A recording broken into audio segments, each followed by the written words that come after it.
Gusto mo ba tulungan kita para makauwi sa bahay nyo? Oo. Saan ba nakatira? Sa bahay po.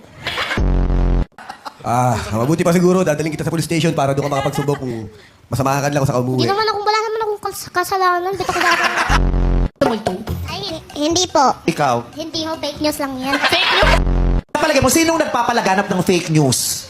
Ay, siyempre ho, mga magulang natin para lang ho sumunod ka sa kanila.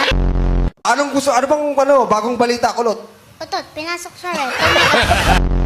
May problema ka ngayon. Anong isusumbong mo kay Raffy Tulfo? Bakit po hindi po kami yung mayaman? Yan ba ang gusto mong superpower? Opo, para po makita ko po si Lord.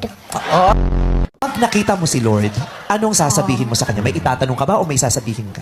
Kailan po kami yayaman? Paano pag sinabi sa inyo ni Lord, nasa sa inyo yan? Bababa na po ako. No? Kasi isa na bakit yung kay Jackie? Hindi ba maganda? Pating na yung kay Jackie. Pumapagas pa. Kung ganyan ang lipad, anong masasabi mo sa gayan? Manananggal po yan. Nakita mo na bang umiyak si Mama Kulot? Hindi po, si daddy po ang naiyak dahil kay mama. Eh paano ho?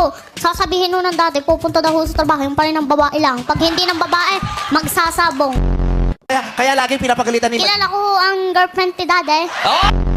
Yung dati niya, pala kaibigan lang. Abay. Huwag mo na ipagtanggol.